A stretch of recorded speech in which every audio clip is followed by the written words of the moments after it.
And, you know, I feel comfortable with this guy right here keeping me company.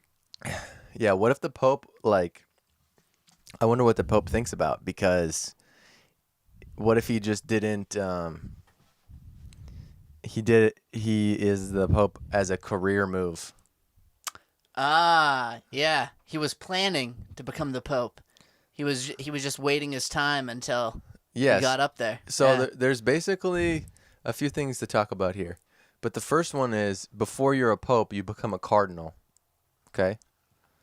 And the cardinal is a bird, right? Yeah. And it's a red bird. Mm-hmm. But Stanford, cardinal, like Stanford, their mascot is cardinal, is a color. But their mascot that they dress up in is a tree. Yeah. Yeah. So stuff that doesn't make sense. But when you're a cardinal, you sit in this room with all the other cardinals to wait to become the Pope. And there's smoke coming out of the chimney. And then people deliberate, and then somehow, God chooses the next Pope, right? Yeah. But They all vote on it, right? That's what I thought. I thought there was some voting thing where all the cardinals come together and they say, who's it going to be? Yeah. Well, they say that, but it's basically God choosing. Okay. Through them is the Yeah, idea, yeah. right? Okay, yeah. I wonder what he thinks Yeah, that's what I was on a thinking. daily basis. Like, Because what if he was just about to get promoted to being a cardinal, and then he was like, well, I don't know about this stuff very much. But then he gets promoted to being a cardinal, and there's no other career path for him to choose, right? After you've been whatever, you're starting at the bottom level, you're a priest at some, at some parish or whatever. And parish, why are you calling it a parish? I don't know. It sounds bad. It sounds like you're going to perish there. You're not Right, going to survive. like, this is the end, and maybe they want the end so they can go to heaven or whatever. But or they're saying that this place is similar to a pear. And you can have as many pairs as you want. Yeah, Because yeah. they're willing to give.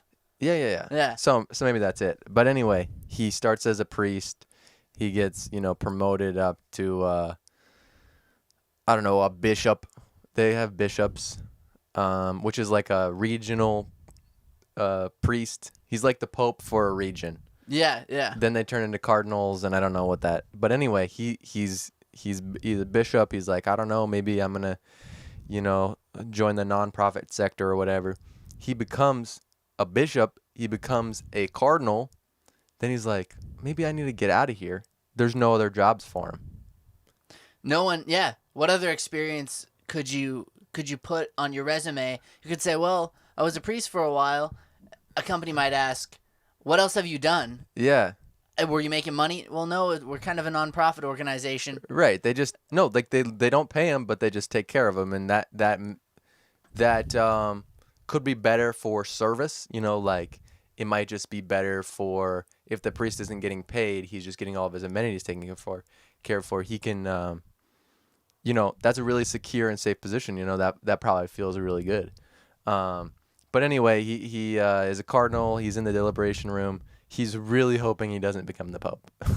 He's trying to get out, is what you're saying. Yeah, it's a lot of responsibility, and maybe he doesn't even necessarily believe everything that a Pope must believe. Yeah.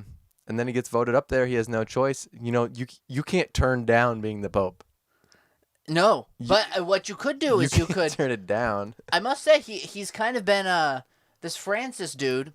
He's been doing a little bit of reforms, just slightly, Maybe he didn't want to get in there because he was like, I'm not really as strict as everybody else. And then when he got in, he was like, let's start putting out some statements that are a little bit, a little bit unconventional for a pope. And he starts throwing some out there. I mean, if he didn't do that, you got to figure out what his intentions are. If he didn't do that, I think a lot of people are hopping off the bandwagon. You know what I'm saying? He's got to keep people on board and involved with the times, which is not. They're fighting a losing battle, but as religion has evolved over time, you got to imagine the amount of power that the church has, and now it's in a position where it's got many challengers as opposed to 1,000 years ago when it ruled the land, dude. It was the it dictated basically what everyone did. So, he's got to change with the times, but he's probably losing a little bit. And, I mean, before, you couldn't joke about the Pope. They're coming for you. If you joke about the Pope, what did you say about the Pope? Yeah. Yo, That's yo, it. hey, the Pope doesn't come, okay? You stop. We're coming for you. What are you saying? He has a medically altered butthole. He doesn't. You're gonna be put on the cross. We're gonna crucify you. No. No, they're not. Please. They're not supposed to be the one crucifying people. Didn't they used to do that, though, if they got mad at somebody?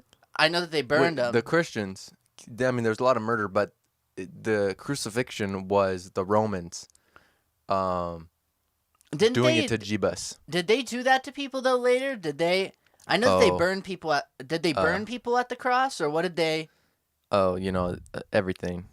There's a lot everything of stuff but there. crucifixion, basically. That was reserved for Jesus only.